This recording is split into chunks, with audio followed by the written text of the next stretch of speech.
Tuesday morning, 6:40 a.m. Linda pours your second cup of coffee. She has worked at this old diner for 14 years. The third table by the window is your table. Black coffee, 2 eggs, dry toast, no bacon. You come in every Tuesday wearing the same kind of plain jacket, reading the local business paper, and leaving a 22% tip when you pay. To Linda, you are probably an insurance guy, maybe a real estate broker. She is not sure. Just one of those middle-aged men with a decent income, an ordinary car, not much small talk, and no obvious reason for anyone to think too hard about him. She is not exactly wrong. She just does not know the important part. She does not know that the trash hauling company that services the diner is partly yours. The monthly pest control visit in the kitchen comes from a regional company you bought 2 years ago. The apron and white shirt she wears are cleaned, replaced, and delivered every week by your uniform rental company. The small parking lot where she parks every day, 2 blocks away, brings in $5,800 a month through a card reader. Your phone is face down beside your plate. 3 states away, a medical clinic has already uploaded its first batch of billing data into your system. Overnight, cleaning crews have just clocked out. A heating and air conditioning company has sent its first repair truck of the day. The self-storage system has automatically collected another round of monthly payments. Nobody in the diner is waiting on you. Nobody needs your approval before the next thing happens. And nobody looking at you over that cup of coffee has any idea what you own. Total assets, $500 million. Linda comes over and asks if you want to warm up. You say, "Yeah, thanks." She has no idea. She just refilled a $2.75 cup of coffee for someone with $500 million in assets. That is what you spent 20 years building. It does not need a sign. It does not need your name on the door. It does not need anyone to know who owns it. As long as restaurants open, offices get cleaned, bills go out, and parking lots keep taking cards, it keeps running. In the beginning, you did not have some grand vision. You were 27, selling industrial equipment, making $48,000 a year.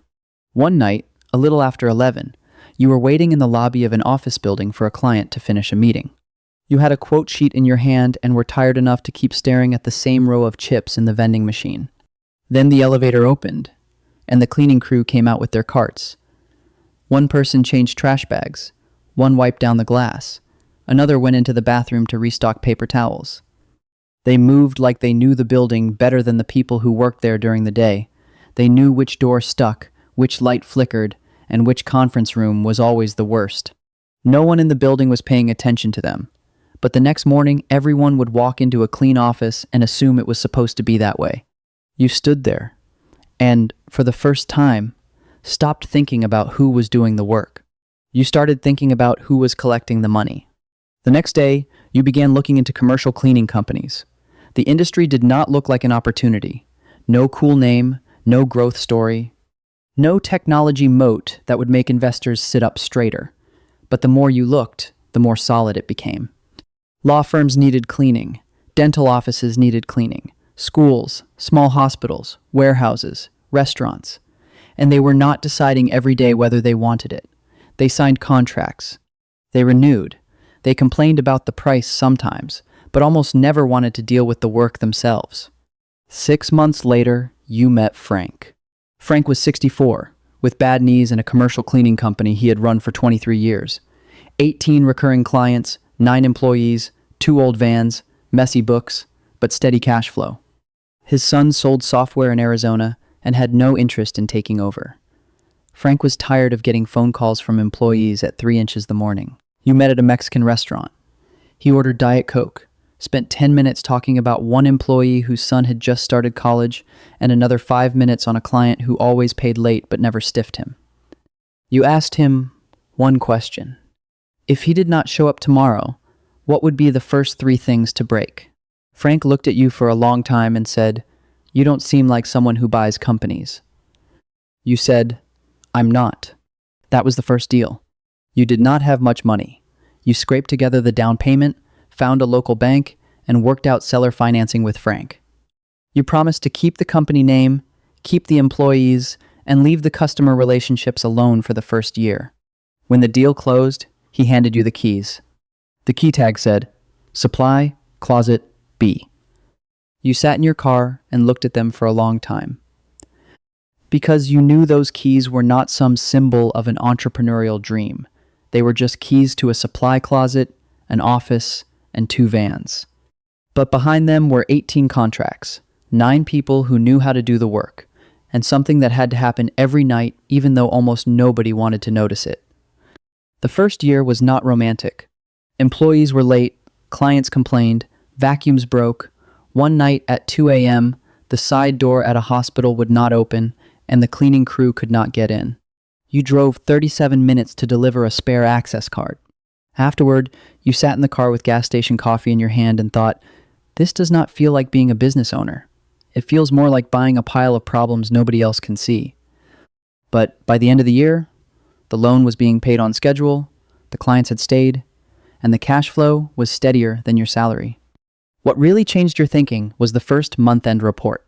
The revenue was not exciting. The profit was not impressive enough to screenshot. But you stared at the customer names for a long time because they were not one-time sales.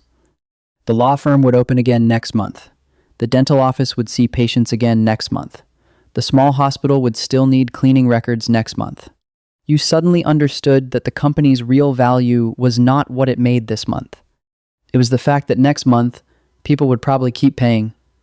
You began to understand that the company was not really selling cleaning. It was selling other people the ability to not think about cleaning.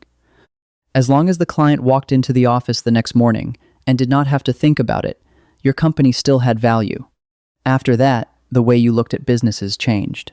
You stopped caring about what might suddenly become hot and started noticing the services a city quietly depends on every day.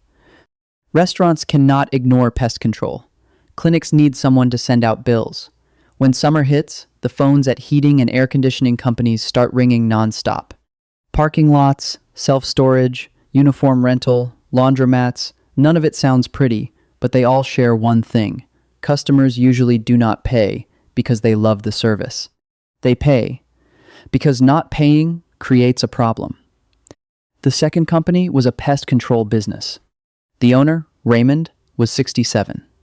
He remembered which wall in which restaurant kitchen usually caused problems.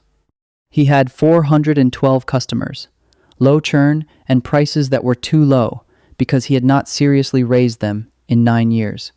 He did not lack buyers. He lacked someone he could trust with his employees. The first time you visited him, he took you to the small warehouse behind the office. The shelves were full of chemicals, sprayers, gloves, shoe covers, and a whiteboard, with each technician's route for the following week. Raymond looked at the whiteboard and said, "I don't want these people treated like numbers by the next owner."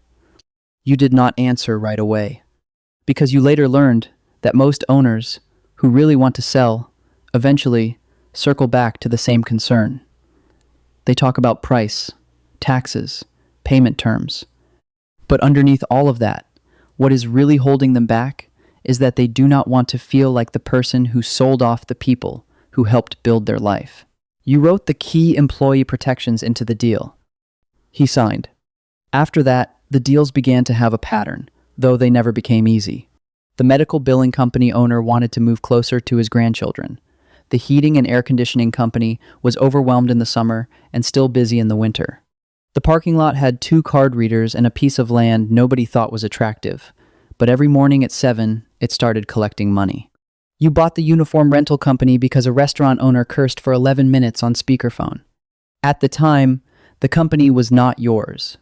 You were sitting in the seller's office during due diligence, flipping through contracts, when the call came in. The restaurant owner did not care how the laundry route worked, what the back-end software looked like, or how much the warehouse rent had gone up. He only knew that on a Friday night, his staff did not have enough clean shirts, 2 boxes of kitchen aprons were missing, and he had 300 reservations that weekend. When the seller hung up, he looked at you and said, "That's the business." He was not complaining. He was explaining. After you bought the company, you understood it more clearly. Uniform rental was not really selling clothes. It was selling a restaurant owner the right to not deal with shirts, aprons, and grease stains on a Friday night. The objects were small, the irritation was specific, the contracts lasted for years. Over time, you learn to recognize a certain kind of business. The owner is usually over 60. The kids are not taking over. The books are a little messy, but the customer relationships are stable. The employees know how to do the work. The business is not sexy, but the demand does not disappear. The seller does not always want the highest possible price. He wants someone who will close on time, cause fewer problems, and do what he says he will do. You became very good at offering certainty. On the first meeting, you did not wear an expensive suit. You did not drive a noticeable car. You let the seller talk first. About employees, customers, the most annoying vendor, what they were afraid would happen after the deal. A lot of deals did not really begin with an offer. They began when an owner finally believed you would not tear apart the small world he had spent his life building. That is how the portfolio grew. Not under one unified brand. Not as a group that would end up on the cover of a business magazine. Cleaning companies owned other cleaning companies. Pest control companies owned regional service providers. Parking lots sat inside real estate entities. The medical billing company sat under another holding company. Billboard leases were assembled through 3 different brokers, and none of them ever saw the full map. You were not being mysterious for the sake of it. You had just learned that visibility raises the cost of everything.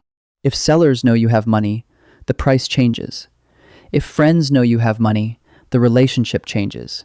If relatives know you have money, more opportunities appear. If strangers know you have money, they become more patient. If scammers know you have money, their stories get longer. So, you drive a gray Toyota Highlander, 9 years old, with a scrape on the rear bumper you never fixed. The scrape is useful. It lets people place you in the ordinary category quickly and move their attention somewhere else. You live on the 3rd floor of a normal apartment building. You own the building, but nobody knows that. The lease in your name is real. The deed is held by an LLC. The nurse next door thinks you are a stable, simple, not very social person. She is not wrong. She just does not have the full picture. One time, a pipe broke downstairs, and the tenants complained in the group chat that property management was slow. You also wrote, "Hope they handle it soon." Then you switched to another chat and told the property manager to have someone there within 30 minutes. The next day, the tenant said in the elevator, "Management was actually pretty fast this time." You said, "Yeah, lucky." You do not enjoy hiding it. You just know that some truths, once said out loud, stop being just facts. They change the air in the room. You have felt that air at parties. Someone asks what you do, and you say you buy small companies. Usually they nod and wait for you to add a more interesting word. Tech, funds, real estate development, at least acquisitions. But you say commercial cleaning, pest control, uniform rental, and a few local service companies nobody wants the details of. Their attention slides away quickly. You do not blame them. Once, a man in an expensive coat listened for half a minute, then turned to talk to someone nearby about an AI software company. You stood there and finished the soda in your glass while they discussed how a product with no revenue was going to change the world. At that point, you had hundreds of employees, thousands of contracts, and a string of accounts that collected money every day without a meeting.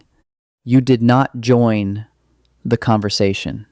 Not because you thought you were smarter, because you no longer wanted to explain why a restaurant apron, a building's paper towels, or a parking lot card reader can sometimes look more like a real business than a beautiful vision.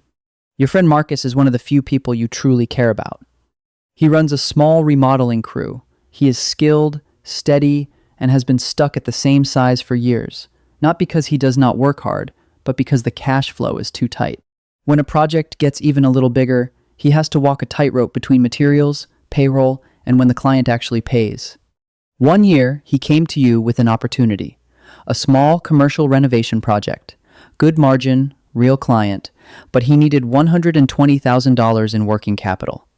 He had $30,000. You could have wired him the money that day. You did not. That was not coldness. You had tried it before. Years earlier, you lent money to another friend to open a store. The money was gone in 14 months. The friendship eventually came back, but quieter, like something that had been soaked in water. After that, you understood something. Money does not repair a system that is not ready for it. It only speeds up what the system already is. If the system is stable, money accelerates growth. If the system is messy, money accelerates the collapse. The worst part is that the friendship becomes the collateral. So you did not write Marcus a check. You spent 5 weekends at his kitchen table breaking down the project.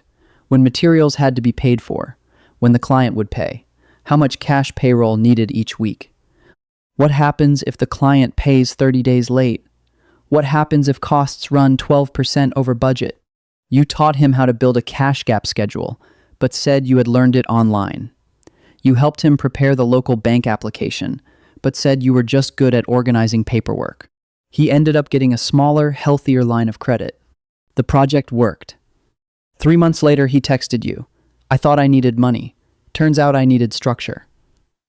You looked at that message for a long time, because that was the best thing you could give a friend, not a shortcut. Help that did not destroy the relationship. The day you crossed $500 million in assets had no cinematic quality at all. Not on a yacht, not in a boardroom, not in a high-rise office. You were back at Linda's diner. Tuesday morning, 6:40 a.m., black coffee, 2 eggs, dry toast. The local business paper was open on the table. Your accountant, Victor, sent the quarterly report. Subject line, Q2, portfolio summary, no exclamation point. Victor is not an exclamation point person. You opened the attachment and read it once. Total assets had crossed $500 million. You did not smile. You did not take a screenshot. You did not send it to anyone. You just turned the phone face down on the table. Linda came over with the coffee pot and asked, "Warm up?" You said, "Yeah, thanks." She refilled your coffee. She did not know she had just refilled a $2.75 cup of coffee for someone with $500 million in assets. She also did not know the kitchen behind her had just completed its monthly inspection through your pest control company. The parking lot she uses had collected $1,372 that week. Her apron would be replaced next week through your uniform company. The building she worked in would be cleaned overnight by your crew. To Linda, you are just the regular who sits at the third table by the window on Tuesday mornings, skips the bacon, and lifts his cup a little when the coffee is getting low. She does not know more, and she has no reason to. What you built was designed to keep working while nobody was paying attention. After breakfast, you walk to the register. Linda asks, "Same as usual?" You say, "Yes." You pay cash and leave a 22% tip. As you walk out, your phone buzzes. A LinkedIn update.